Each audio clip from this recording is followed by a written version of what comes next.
Kau makan dalam bawah pasar. Kau tahu bawah pasar ikan macam mana?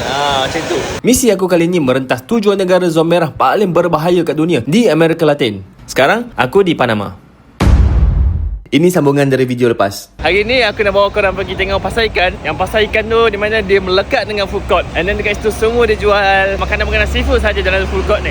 Sini agak famous lah. Kalau siapa datang Panama, aku rasa confirm kau akan singgah dekat ni pasar ikan ni. Aku order benda tu, aku tak tahu apa, macam hot plate. Harga mahal. Dia sampai nanti sekejap lagi aku tunjuk kau ada hot plate seafood, nasi coconut dia kata. Nasi coconut ni lah kan. Sama macam kita punya nasi lemak lah kan. Ni dia punya starter dia, aku tak tahu apa. Macam ikan masam, ikan cuka. Entahlah. Try je lah, okey lah, not bad lah. Aku boleh makan lah. Nasi dia sudah sampai. Apa kan nasi lemak. Ini dia punya nasi santan dia.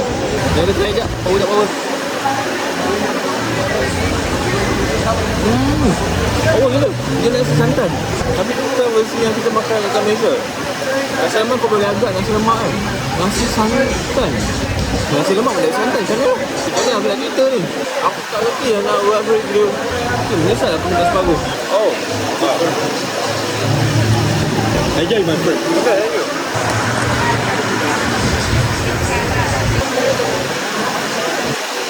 Nasi laut. Aku rasa ni aku tak pernah cerita dari segi makanan Malaysia yang seakan-akan sama dengan dia lah. Aku pernah makan paella tak?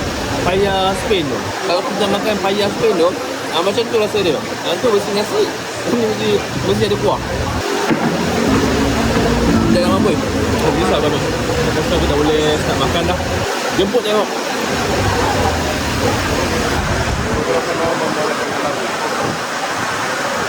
Dekat sini one thing lah, kau makan dalam bawah pasar.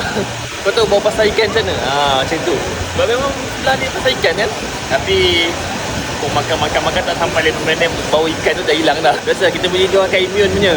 So mungkin awal-awal mungkin kau akan rasa sedikit tak selesa. Tapi kau tak tahu je. Kau just layan, kau makan je. Nanti lepas 5 minit hilang lah tu baunya. Sambung next video.